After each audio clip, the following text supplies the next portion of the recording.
Hi there, I'm Jim Zirin. Welcome back for more conversations. Beginning in 2011, New Yorkers by overwhelming margins elected Andrew Cuomo as their governor for 3 successive 4-year terms. His stewardship had all the elements of Greek tragedy, the reversal of fortune, the fall from grace. In early 2020, his approval rating soared to 77%, an all-time high. He earned a national reputation for his straightforward handling of the COVID crisis, as well as his completion of the 2nd Avenue subway and LaGuardia Airport projects. The next year, he found himself hounded out of office by political enemies, accusing him of sexual harassment and of concealing damaging data about COVID deaths in nursing homes.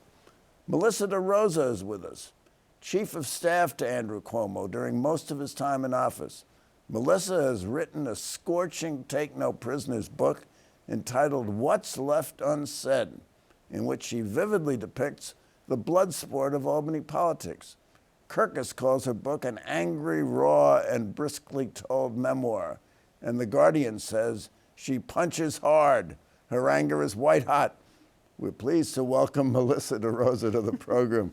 Well, congratulations on your book, and thank you for being with us. Thank you so much for having me, and I appreciate you reading it. Well, I was delighted to read it. It was a very interesting book. Now, I always like to start with titles, and what's left unsaid? What was left unsaid? I thought I knew everything about this subject. Well, you know, when I was trying to come up with the title of the book, I thought about the purpose in writing the book. And really, I wrote the book because I felt like the first draft of history, which was told in the media, done not through primary sources, was completely distorted and wrong. And so I was putting forward the second draft of history, told by a primary source, someone who was in the room, someone who has lived it, someone who knew what they were talking about. And I decided the best title was What's Left Unsaid, because it was all of the things that hadn't been represented in the media or had been distorted. So that was the origin of the title. Well, you couldn't entitle it The Room Where It Happened because John Bolton had already taken it. That's right. You beat me to it. Beat you to it. So did you write the book to get even? No, I decided to write the book 24 hours out of office. Literally, within 24 hours of the governor being out of office, I said to myself, I'm going to write this book. And I did it for a very simple reason. I felt a responsibility. I felt a responsibility to the public at large, but specifically the people of New York. I felt a responsibility to my administration, who I felt was so unfairly treated during the final years while we were in office, some of the greatest public servants ever to be in office, and a responsibility to my family and myself to tell the truth and to get the truth out there so that people don't have to rely on distorted, biased, slanted reports in the press, but can read for themselves what happened during a very dark period in our country's history during COVID, and then during the successive year where it was a really dark history in politics, where I believe an attorney general's office was weaponized to overturn a governor. Let's just backtrack a minute. When you got there in Albany, you weren't writing on a blank slate. You had a political background. Why don't you tell us something about your background and how you came to work for Andrew Cuomo? Sure. So I grew up in the halls of government. My father started in the union movement out in Rochester, New York. He worked for GM, General Motors, on an assembly line, and then he got to work with UAW, which is the United Auto Workers. From there, he worked for a woman named Louise Slaughter, who was a member of Congress. And then, you know, his career sort of took him through various public service and political positions. And I was fascinated from the time I was a child by the heady world that was public service. And I was taken by government's ability to enact massive change that impacted the greatest number of people.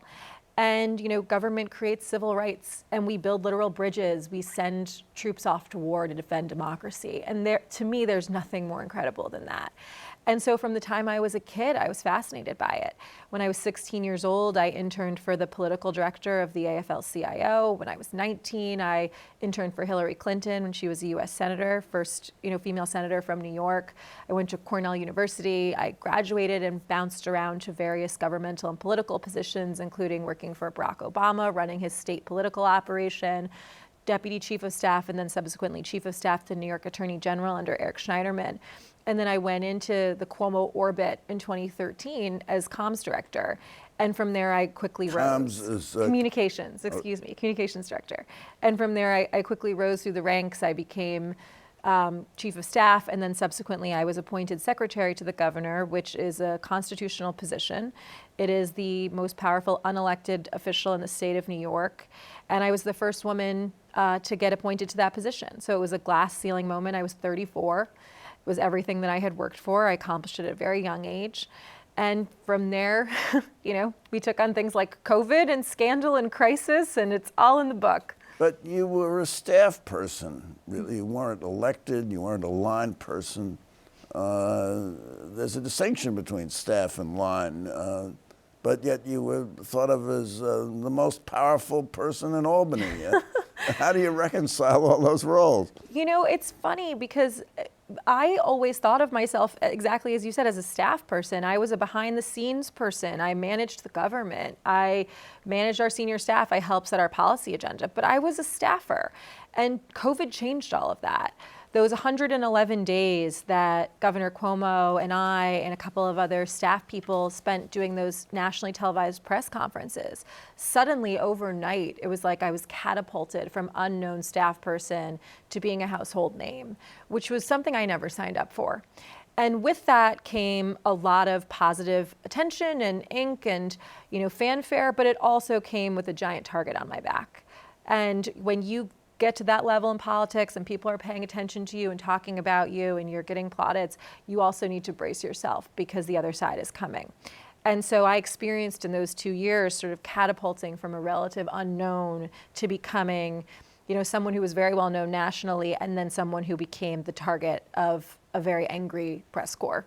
Let's talk about Andrew Cuomo for a minute. Sure.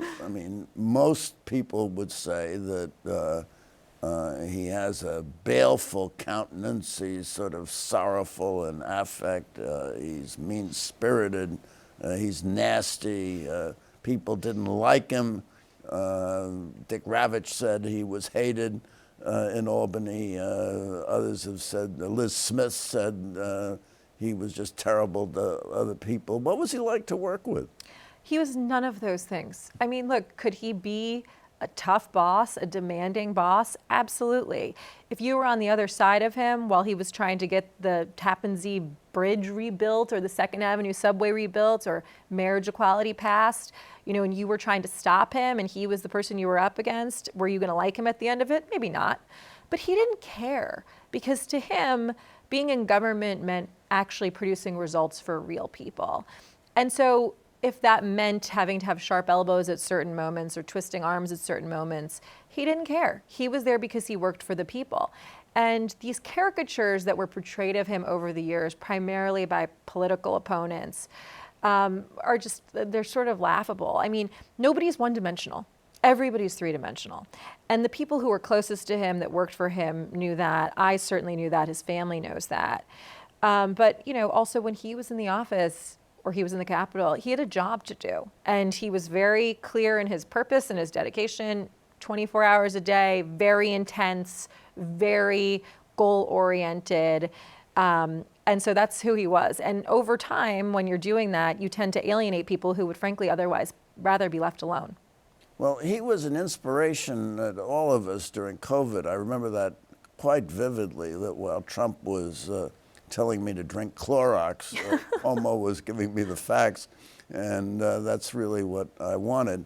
But there were two elements that brought him down. One was the undercounting of deaths in nursing homes, allegedly, and the other was the sexual harassment scandal. Both were kind of authored by Letitia James, who wanted to be governor, who was his rival, but picked up on by the media without question. But would you agree that if it hadn't been for the sexual harassment element, the nursing home problem was a tempest in a teapot and really wouldn't have amounted to anything? 100%. You said it perfectly. New York was one of 11 states that had a very similar readmissions policy on COVID during the deadliest months of the pandemic when, you're making wartime decisions trying to keep the hospital system from collapsing. So why was it that just New York and New Jersey and Michigan and Pennsylvania were targeted by Trump's Department of Justice? And the answer was it was politics. And the Fox News and the New York Post really honed in on it and capitalized on it. It became sort of this clarion call for the far right. But I mean, look at the other governors who went through sort of the same paces on nursing homes. Murphy got reelected, Whitmer got reelected. There's no doubt in my mind that would not have impacted the governor's reelection. And I think most people saw that for what it was, which was a weaponization of real pain for political purposes. But the sexual harassment report and what I believe is a manufactured scandal was too much to withstand, particularly with the Democratic Party and with a giddy press corps that was not really properly vetting or investigating any of it. Okay, but before we get to sex, let's just talk about nursing homes. The total deaths in the state were never undercounted, were they? Never. So it's a question of the allocation between deaths in nursing homes and deaths in hospitals. That's right. Now, maybe you can amplify that a little more to show how that thing went off the rails. Sure. So when COVID first began in March of 2020, well, by the way, unbeknownst to us, it had really been here since January, but when we became aware of its presence in New York in March of 2020, the federal government didn't provide states with any guidance on a lot of things, but particularly on how it counted deaths. And in New York, we made the decision from day one that we were going to do it very simply. Hospitals reported who died in the hospitals, nursing homes reported who died in the nursing homes. And we did it because it was the most effective and reliable. We were in real time. We were asking people to give us numbers so we could give things to the public. And then about a month and a half into the pandemic, the press corps starts asking for a different number, which is, what about the people who were in nursing homes and went to hospitals and died? And so I talk about this in the book. We went through this process where we started issuing all of these retroactive surveys and asking nursing homes to go back and try to account for what happened to their patients when they left.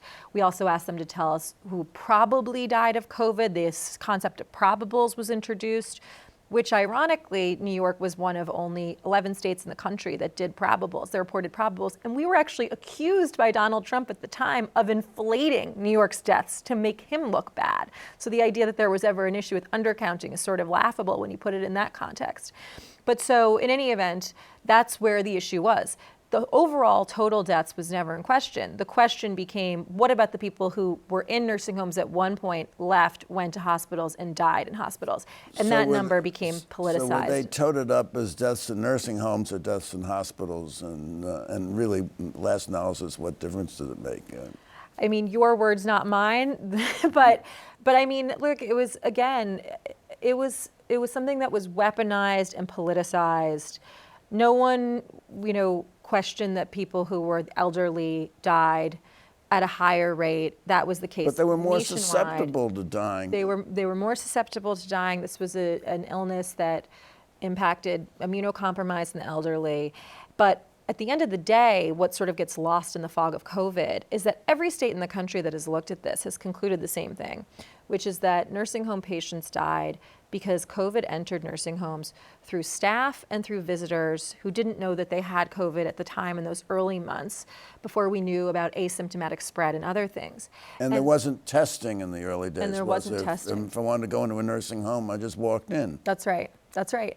And 6 weeks into the pandemic, and I think it was May 14th in the pandemic, so we first found our first COVID case on March 1st, we said you have to be tested twice weekly, the staff, and everyone has to, if they want to go back into the nursing home, they have to be tested. So the amount of time that policy was even in place was so compact, but it didn't matter, and the facts didn't matter, and that was one of the great tragedies, was that I think there was so much real pain that was weaponized for politics, and it never really communicated. Well, you were accused of a cover-up because there was a Trump Justice Department investigation, and you were accused of concealing deaths in nursing homes so that you'd come out better with the Trump Justice Department. What was that all about?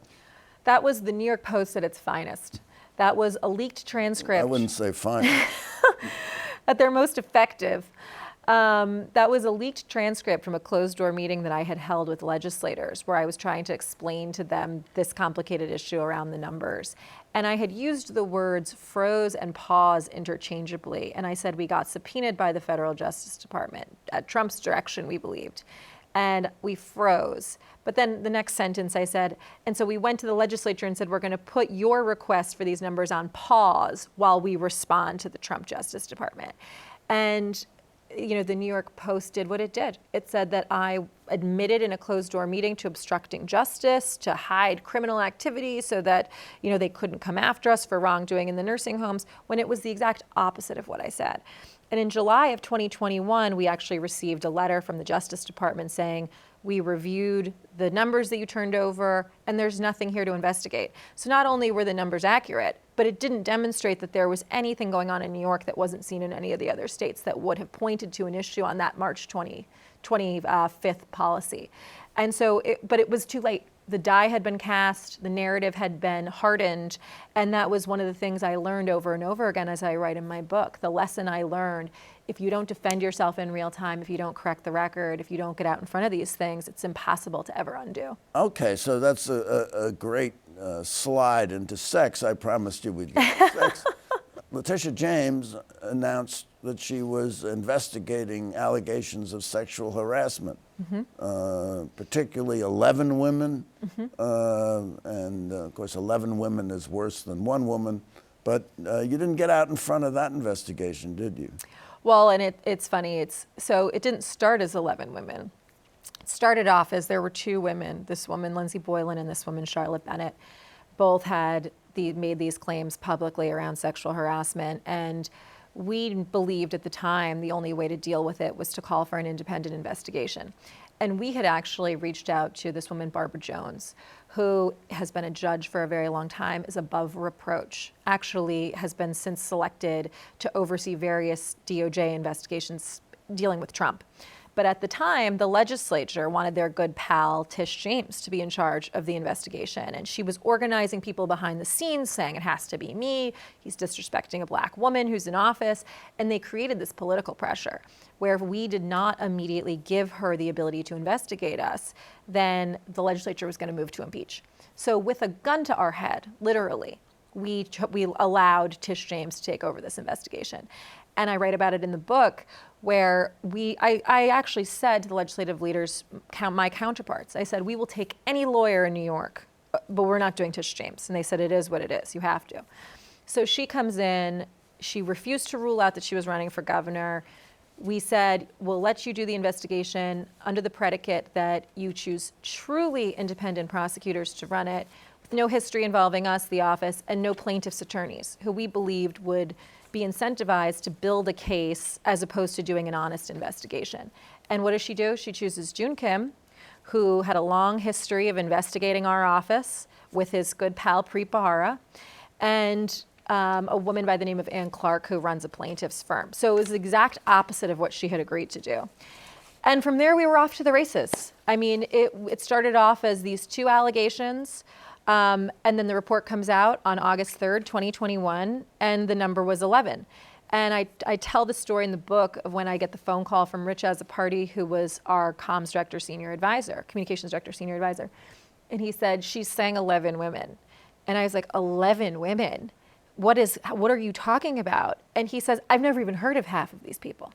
And it was, she had used and abused her office and the investigation in order to take out a political rival. Two of them didn't even work for the state of New York.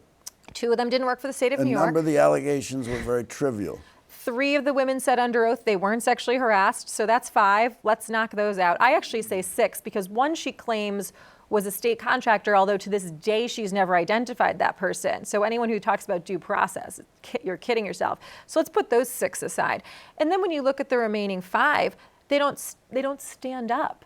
You know, this was weaponizing trivial interactions, a kiss on the cheek, putting your hand on someone's waist for a photograph. Stuff I see Kathy Hochul and Tish James doing every day today in politics. And so it was just... Even Joe Biden. Joe Biden, you know, and so it was just a moment of sheer lunacy. Now, what do you make of it seems to me, the double standard of the Democratic politicians? I mean, we see the Democrats standing up for Bob Menendez, gold bars in the House and large sums of cash. And he's there still in the Senate. You see the Republican politicians standing up for Santos, amazing, indicted, and then a superseding indictment, and they vote not to evict him from the Senate, from the House. And even Jamie Raskin voted for Santos. I mean, you see a double standard here, but Schumer called for Cuomo to resign before the report was even out. And then the report came out, and Biden, who hadn't read the report, called for him to resign. I mean, why this piling on Andrew Cuomo? I talk about this in the book, and I said, you know, when it comes to calls for resignation, the public should always be very wary, because generally speaking, you can draw a straight line from someone's call to resignation to their political interests. And Chuck Schumer, you know, had disdained Andrew Cuomo for years and years, and it had absolutely nothing to do with the allegations that were out there. He saw his chance to take his shot at a political rival, and he took it.